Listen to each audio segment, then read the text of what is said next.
But I went home at 39, not married, no kids, and I was just like, there is no way I am going home at 40. There's no way. There's no way. People are already like asking questions. They just look at you weird, just like, so you're just gonna tell jokes, you know? Talk about disease and wish it on people and make fun of people who like cake? Is that what you're gonna do? You don't want to live in a cul-de-sac and have a couple of kids and gradually resent everyone and then take your own life? You know how to do that? Yeah. No, dude, I would love to be married. Like, in my head, it all makes sense. Like, I don't know what happened, but it scares me when I see married guys. I just get, like, nervous, man. I'm just going to be like that stereotypical married guy, you know? Just like a shell of my former self. You know, every weekend up on that silver ladder, just scooping shit out of the gutters. My neighbor coming over, you know. Hey, Bill, how's it going? I know, pretty good, pretty good. Yeah, Susie keeps getting bigger, you know. Been wearing this shirt for 11 years. I don't know what happened to my dreams, you know. I just like coming up here because it's quiet. You know, I just stand up here and think about what might have been, yeah. My neighbor's not even listening to me. He's all excited about some garden hose he bought at Brookstone. He's convinced it was designed by NASA. Actually, it's got two nozzles, one for the hot and one for the cold. Really? Is it long enough to go around both our necks in the chimney so we can tandem jump off of this? That's all I really care about, you and your little garden hose.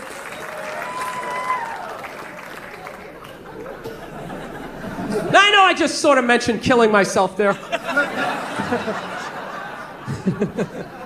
I don't want to freak you out, all right? Because I did that joke when I was down the Bible Belt and was down south, and this girl took me really seriously. She came up to me at the end of the show. She's like, "You're not really thinking about doing something like that, are you? You're really..." And I was like, No, I'm just joking. She goes, "Good, because you know, you can't go to heaven if you do something like that." I was just like, yeah, you know, I really don't give a shit. You know? It's not that I don't, I just like freaking out people that are that religious, that have a whole little checklist of shit. If you do this, you go here, and if you do that, how do you know that? You don't know that. Shut up. You know? I think it's a very normal thought. I think it's a very normal thought to think about killing yourself, you know? I do. You know what's weird? Anytime I think about killing myself, it's never over anything big. It's always little things. Little things make me want to take myself out. It's bizarre. Like if my girlfriend broke up with me, I'm not going to lie to you, I would be devastated. Devastated. I'd be laying on the ground, crying in the fetal position for like 3 days. You know? But you know, about the fourth day, you know, I'd rub one out, you know? Start putting the pieces back together. I know what I got to do. Join a gym, lie to myself that I'm going to get the six-pack back. I know what I got to do, right? But little things. I thought about killing myself like a year ago on Thanksgiving. You know why it was? It was because I said I was going to make a pie. That little statement made me think about taking myself out.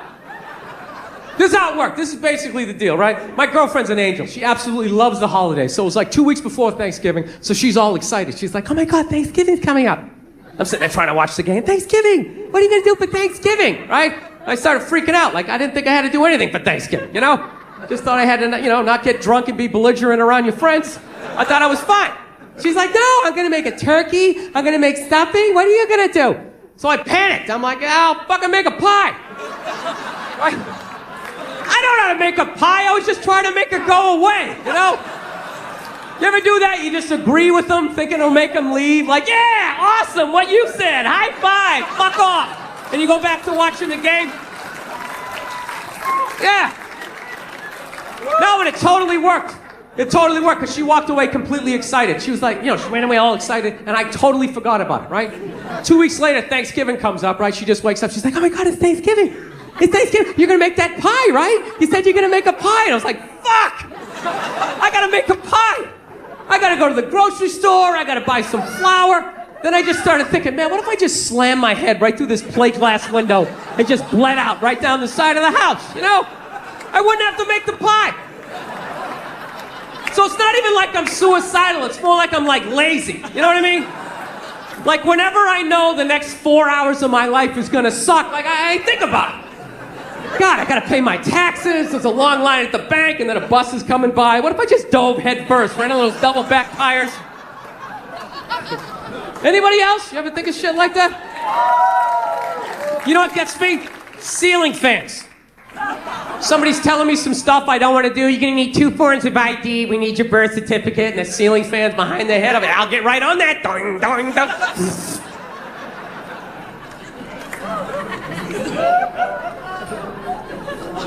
So anyway, I decided not to go home for the holidays. That's what I'm really trying to tell you here. No, I did. I kind of came to this epiphany. I'm like, man, I'm 41 years old. My dad had 5 kids by the time he's my age. I got to get on with my life here. So I was like going, you know what? I'm not working Thanksgiving. I'm not working Christmas. I'm not working New Year's. And it was like the middle of October. I was like, wait a minute, what about Halloween? Then my brain was like, you know what? Fuck this. I'm getting a pumpkin. Right? That's how angry my brain is. It can't be just like, you know what? Hey, let's get a pumpkin. It's got to be, you know what? Fuck this. Let's get a pumpkin. That's what I started thinking. Carving that shit. I'm handing out candy to the kids.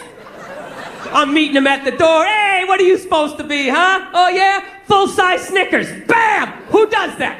Who does that? Nobody. Nobody. I will break your fucking bag with my candy. Huh? AC/DC pumpkin. You ever seen that before? You haven't, right? You tell all your friends when you've seen that shit. Look at you, lean to one side. That's heavy. Here's another candy bar. You do like dumbbells. Walk right down the stairs. This is how much of a maniac I am. Do you know? This is all true. It took me 4 trips to go to the supermarket to finally be able to buy this goddamn pumpkin. Because every time I would walk in there to get it, I'd be thinking all these happy thoughts. This is a great thing. I'm embracing the holidays. It's going to bring me and my girlfriend together. This is a very loving thing to do when I reach out and grab it. And all I'd hear in the back of my head is, what are you, a fag? And immediately, I had to turn around and walk out. All right, let me explain that joke to functional people in the crowd. Let me explain this. All right. This is how it works with guys. Anytime you do anything remotely sensitive, heartwarming, anything that's going to make you more of a loving, caring individual, immediately all your guy friends suggest that maybe, just maybe, you want to suck a dick. Oh, it's brutal. Even if you do something smart, right? Like it's raining out. He's got an umbrella! What a fag! Oh my God! What are you, afraid of the water? Put your shoulders up, you fucking homo! Jesus Christ! Would you pull that thing out of your ass? Oh, it's brutal! It doesn't even have to make sense! You carved a pumpkin? What do you do next? Carve some guy's ass with your cock? What a fag! What, are you gonna blow a scarecrow? Dude, get away from me with your gay little pumpkin. Oh, it's brutal. Dude, what are you, a fag? Is the reason why guys drop at 55 out of fucking nowhere. It's literally from 5 decades of just suppressing the urge to like hug a puppy, admit a baby's cute, say you want a cookie. You just gotta keep pushing it down like, fuck that, I'm not sucking dick! I'm not sucking dick! Right? Yeah.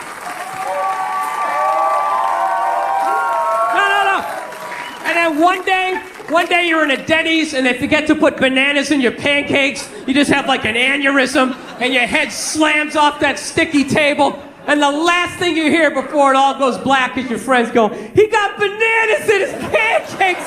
What a fag! Oh my God, it wasn't sweet enough with the syrup, you fairy! Hey, bring another one over home and shove it up his ass, right? Yeah, because it looks like a dick, right? It looks like a dick. Yeah, I thought it, then I said it. I'm awesome. Yeah. Ah. It's a horrible, horrible way to live your life. You can't live, you're just dying every day. Just every dumb thing that you can do as a guy. Any stupid thing that's going to shorten your life makes you more of a man. Fucking 0 degrees out, you don't have a coat on. Dude, you're cold? Can't admit it. No, I'm not cold. Dude, I'm not cold. I'm just thinking of something I really agree with, you know? No. I'm trying to let go of this ball of hate in my chest. That's why I don't have any kids. I don't. I think it's irresponsible to be a complete maniac, not work on yourself, and then just have a kid, and then just start downloading all your fucked up thoughts onto their little pristine little hard drive. You know? You send them off to school with your little manifestos. They're freaking out other kids at school. 2 + 2, Timmy, what'd you get? Daddy keeps cash in the walls because he doesn't trust banks.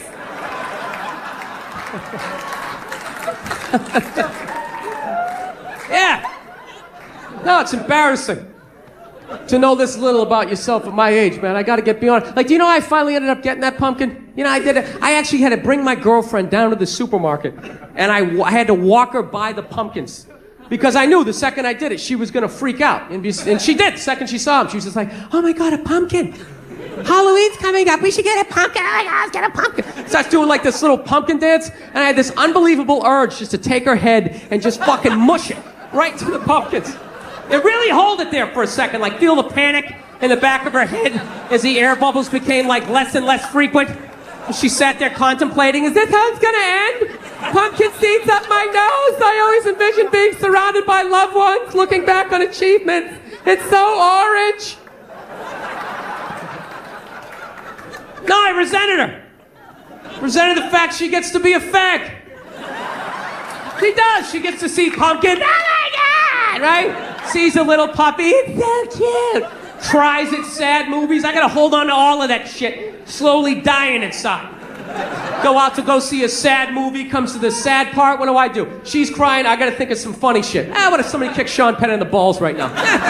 I start laughing. Then they get mad at you. How could you laugh during a time like this? Because I'm not fucking allowed. That's right, thank you, sir. I like how you turn this into a town meeting, this guy down here. Right, that's exactly it. I always wanted to cry when I was watching Lifetime, but you know, I was never allowed to. I'm fucking sick. Hopped up on Dayquil. I think that's my tribute to the Fillmore. That's the drug I did before I got on stage. Had to be a little buzzed, right? My own little pedestrian way. So anyways, no, I just feel myself. I'm starting to change, man. I'm a happier person, and I think I'm ready, man. I want to have a kid. It's a big thing. I want to have a kid. But the only thing I'm worried about that is I like little kids. I like them when they're little. I don't like when they get bigger and they start thinking like they know shit, you know? Like, I understand why parents hit their kids. I get it, you know? I'm not saying take your day out on them, but definitely, you know, they get a little lippy, you know, throw out a jab, set the tone, you know? Sort of... No, when they start thinking they know stuff, I can't, you know, my buddy's got a kid. His kid is at that age, right? They invited me over to, you know, come to dinner the other day, because I'm like at that age, I'm like that weirdo guy they feel sad for, so they gotta invite me over. So, yeah, I really have a pathetic existence at this point in my life. So I'm sitting there, I'm trying to be social with the kid, you know? He's really into space, so I'm like, hey, look, the stars are out, huh? The stars are out. The kid's like, actually, that's not a star. That one is Jupiter. Jupiter is the 5th planet. And I'm like, wow, hey, you gotta do that bullshit like you're impressed? That's amazing. Wow, really? Is it? Is it? They won't shut up. They just keep going on. It's got 17 moons. And I gotta sit there acting impressed as I'm just waiting for another adult to come by and just scoop the kid up and just rescue me. Gotta sit here and act like I'm amazed with this? I saw a stripper quit on stage 2 months ago. What do you think you're gonna tell me that's gonna blow my mind? You're not. Nothing. You got nothing. So the kid just kept going on and on. It's got this, it's got that. And I couldn't take it anymore. So you know what I finally did? I poured a little water on him. Oh, we didn't know what to do. It was great. He just sat, he just froze up. He didn't have the social maturity to be like, dude, did you just fucking pour water on me? How old are you? What kind of a person does something like that? So I'm sitting there, I am laughing my ass off. I'm dying. I'm like, I cracked the code. I finally figured out what to do in this situation. Then you know what this little bastard did? He went in the kitchen, he fucking told on me. Then my buddy's wife comes running out. She starts screaming at me like I'm 5 years old, which technically I am, because I'm pouring water on, like, you know, 6-year-olds, right?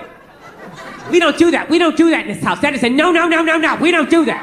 That's my Anyways, my sister goes to school with his youngest child, who apparently had been telling the kids in their class that Phil had been held up at gunpoint and zip-tied to a chair in his place during the alleged robbery.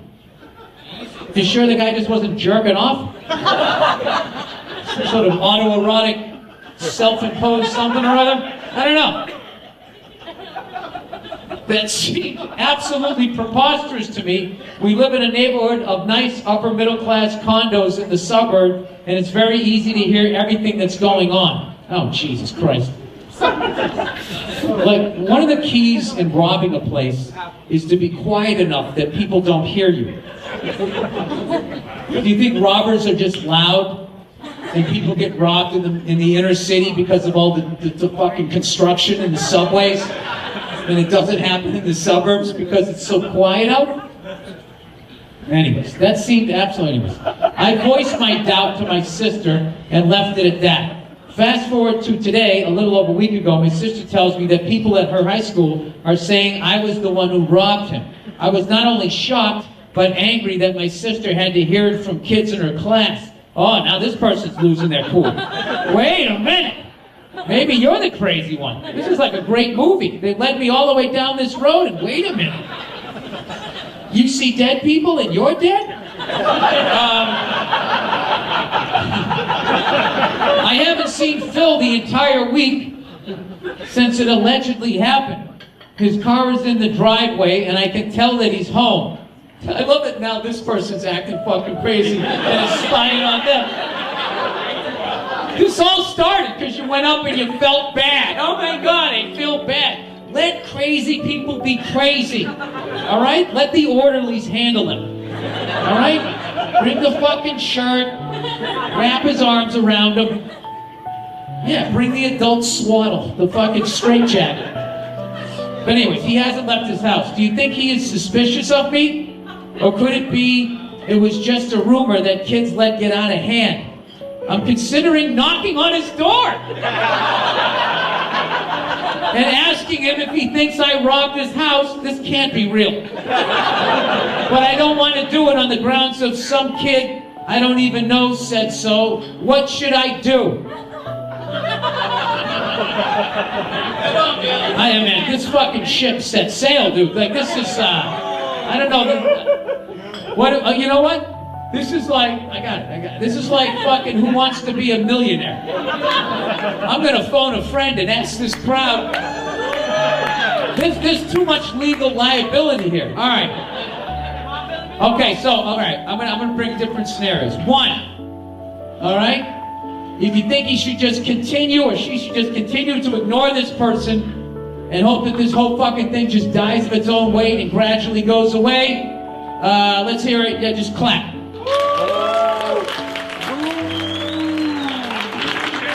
All right? Sir, you didn't need to boo. If you didn't clap, I know you didn't agree with it. He was like, boo, boo, boo. I want shenanigans, man. All right. Oh, you want shenanigans. You want to see this person get fucked up. All right. See? If you think this guy or woman should go over to this person's house, knock on the door, and see if they do in fact have some sort of a problem, clap. Oh, you evil sons of bitches.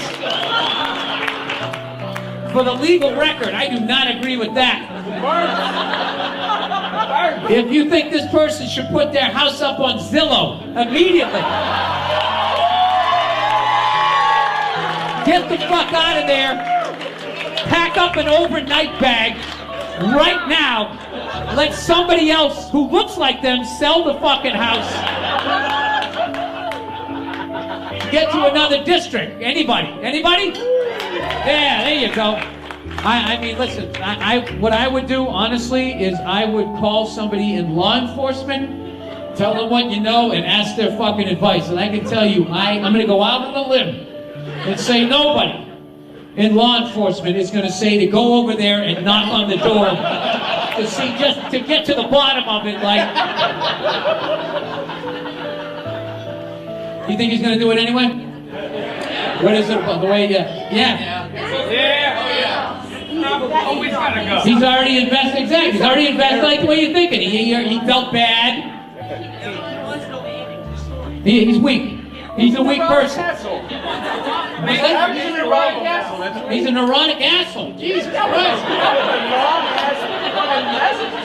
But I mean, he's saying it's too long, but it was entertaining. Oh, I loved it. Oh, well, what the fuck are you bitching about? I want him I like you keep saying shenanigans. You mean his own fucking murder? Would you call the first 48 the first 40 shenanigans? Turn it into a musical? Everybody's getting fucking shot.